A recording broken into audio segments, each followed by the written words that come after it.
এই নুডলসটা আমি এনেছি দার্জিলিং থেকে। প্রায় ১ বছর হয়ে গেছে এটা এনে আমি ফেলে রেখেছি। এখনো পর্যন্ত এটা রান্না করার সুযোগ পাইনি। তাই আজ যখন বৌদি বলল বৌদির চাউমিন খেতে ইচ্ছে করছে আর দাদা বাজারে গিয়ে দেখলো সব চাউমিনের দোকান বন্ধ, তার জন্য আমি বললাম যে বাড়িতে চলে আয়। কারণ আজকে আমি বাড়িতেই এই চাউমিনটা বানাবো। এটা সত্যি কথা বলতে আমি দার্জিলিং থেকে ১ বছর আগে এনেছিলাম। সেই প্রথমবার যখন দার্জিলিং গেছিলাম মনে আছে? আজ বানাবো কাল বানাবো বলে আর বানানো হয়নি। তাই আজকে ভাবলাম এই সুযোগ আছে বানিয়ে ফেলি। জলের মধ্যে আমি একটু রিফাইন তেল দিয়ে দিয়েছিলাম যাতে একটার সাথে আরেকটা না লেগে যায়। তারপরে এটাকে প্রায় ৫ মিনিট ধরে আমি সেদ্ধ করেছি, কিন্তু তারপরেও সেদ্ধ হয়নি। তারপরে আরও ২-৩ মিনিট সেদ্ধ করার পর এটা ফাইনালি সেদ্ধ হলো। এরকম টাইপের নুডলস আমি ফার্স্ট টাইম বানাচ্ছি, তাই আমি ভাবছিলাম খেতে কিরকম হবে না হবে, কারণ এর টেস্ট আমি একদমই জানি না।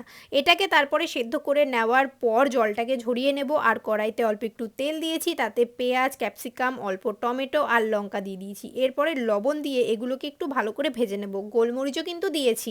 জানো তো আজকে চাউমিন বানাতে গিয়ে আমি তো হলুদ দিতেই ভুলে গেছি। পরে আমার মনে পড়েছে যখন আমি ভিডিওটা এডিট করছি যে আমি তো হলুদই ইউজ করিনি। এরপর দিয়ে দিলাম ২টো ডিম। এবার এই ডিমটাকে আমি ভুজিয়া করে নেব। লবণ দিয়ে ডিমটাকেও ভুজিয়া করে নিলাম ভালো করে।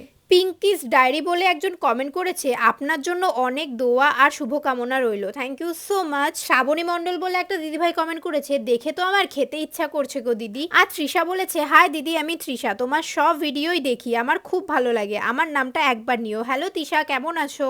এইদিকে আমার ভুজিয়া করা হয়ে গেছে আর নুডলস থেকে জল ঝরানো হয়ে গেছে। এবার চলো নুডলসগুলোকে দিয়ে দেওয়া যাক। দেখেছো একটার সাথে আরেকটা একদমই লেগে যায়নি, কারণ আমি সেদ্ধ করার আগে জলে একটু রিফাইন তেল দিয়ে নিয়েছিলাম। এবার ভালো করে ডিম, ক্যাপসিকাম, পেঁয়াজের সাথে আমি নুডলসটাকে মিক্স করে নেব।